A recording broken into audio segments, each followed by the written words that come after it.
নমস্কাৰ অনেক খবৰৰ সৈতে ষ্টুডিঅ'ত মংগিতা নিযুত মইনা আঁচনিক লৈ চৰকাৰৰ বৃহৎ ঘোষণা নিযুত মইনা আঁচনিক লৈ আহি গ'ল বিশেষ গাইডলাইন বহু ছাত্ৰী বঞ্চিত হ'ব পাৰে এই আঁচনিৰ পৰা আৰু কোন ছাত্ৰী বঞ্চিত হ'ব এই আঁচনিৰ পৰা লৈ আহিছো সবিশেষ খবৰ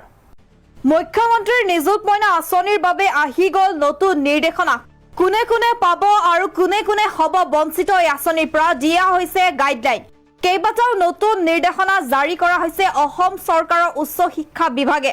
অনুশাসন মানি চলা হ'ব লাগিব আবেদন কৰা ছাত্ৰী কেৱল অসমৰ স্থায়ী বাসিন্দা আৰু যোগ্য ছাত্ৰীসকলে লাভ কৰিব এই সুবিধা যিসকল ছাত্ৰী যোগ্য নহয় তেওঁলোক হ'ব বঞ্চিত গ্ৰীষ্ম আৰু শীতকালীন বন্ধৰ সময়ত প্ৰদান কৰা নহ'ব এই অনুদান বঞ্চিত হ'ব ডক্টৰ বাণীকান্ত কাকতি মেধা বঁটা লাভ কৰা ছাত্ৰীসকল মুখ্যমন্ত্ৰীৰ জীৱন প্ৰেৰণা আঁচনি লাভ কৰা পিজি ছাত্ৰীও বঞ্চিত হ'ব এই আঁচনিৰ পৰা হেনচাৰ শিক্ষা অনুষ্ঠান চৰকাৰী পলিটেকনিকৰ নিয়মীয়া ছাত্ৰীসকলে পাব এই ধন স্নাতকতাৰ বাবে ছাত্ৰী কেইগৰাকী হ'ব লাগিব অবিবাহিত তেতিয়াহে লাভ কৰিব এই আঁচনি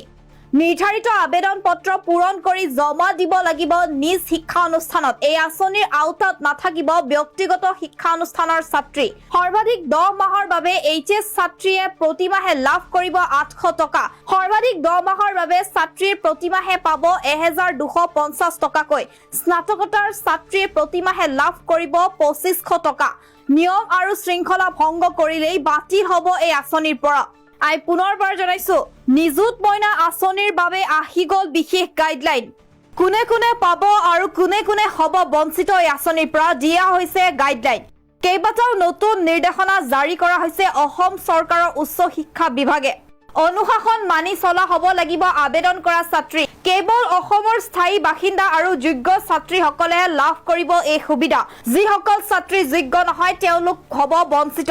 গ্ৰীষ্ম আৰু শীতকালীন বন্ধৰ সময়ত প্ৰদান কৰা নহ'ব এই অনুদান বঞ্চিত হ'ব ডক্টৰ বাণীকান্ত কাকতি মেধা বঁটা লাভ কৰা ছাত্ৰীসকল মুখ্যমন্ত্ৰীৰ জীৱন প্ৰেৰণা আঁচনি লাভ কৰা পিজি ছাত্ৰীও বঞ্চিত হ'ব এই আঁচনিৰ পৰা হেনচাৰ শিক্ষা অনুষ্ঠান চৰকাৰী পলিটেকনিকৰ নিয়মীয়া ছাত্ৰীসকলে পাব এই ধন স্নাতকতাৰ বাবে ছাত্ৰী কেইগৰাকী হ'ব লাগিব অবিবাহিত তেতিয়াহে লাভ কৰিব এই আঁচনি